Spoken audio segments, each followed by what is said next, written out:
પણ સાહેબો અસલ વાત ઈ છે કે દુશ્મન તમારી હકીકત ને જાણે છે. દુશ્મન ને ખબર છે કે જો આ મુસલમાન પોતાની શાદીને પાક કરી લેશે, જો આ મુસલમાન દુરૂદ પડતા પડતા નિકાહ કરાવશે, જો આ મુસલમાન સૈયદાએ કોનેનનું જિક્ર રાખશે ને, પછી એની ઓલાદો ઇમામ હુસૈન ની ગુલામ બની જશે, ગોસ પાક ની ગુલામ બની જશે. દુશ્મન ને ખબર છે આજે જે દુલ્હો અને દુલ્હન છે એમને મામૂલી ન સમજો. કાલે ઈ દીકરાના મા બાપ બનશે, દીકરીના મા બાપ બનશે, દાદા અને દાદી પણ બનશે, નાના અને નાની પણ બનશે. પણ એમની જિંદગીની શરૂઆત અગર મિલાદ વાળી હોય ને તો દુલ્હા અને દુલ્હનને શિક્ષા દેવામાં આવે કે જો મારા દીકરા, જો મારી દીકરી, તારી જિંદગી આખી તારા હાથમાં દેવા જઈ રહ્યા છીએ. હવે તારી જિંદગીને શૈતાનના રસ્તા ઉપર ચડી અને બરબાદ ના કરી નાખજે.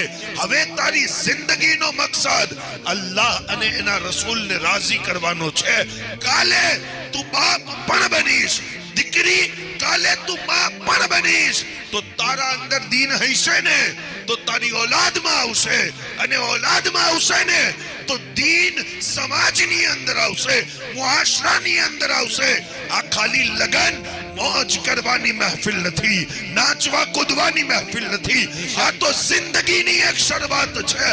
અને તમે શરૂઆત જો ગુનાહથી કરશો ને તો માનવું પડશે કે જે શરૂઆત જ્યાંથી થાય એની ઇન્તિહા પણ ત્યાં જ થાય છે.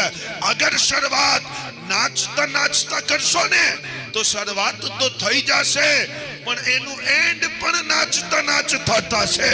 પણ જ્યારે શરૂઆત રસૂલુલ્લાહ થી દુરૂદ પડતા પડતા કરશો, જ્યારે શરૂઆત પીરોના પીર શેખ અબ્દુલ કાદિર જીલાનીની મનકબત પડતા પડતા કરશો, પછી તમારા ગઢપણની અંદર તમારી औलाद बेवफा नहीं થાય, वफादार બનીને રહેવા. સુભાન અલ્લાહ, સુભાન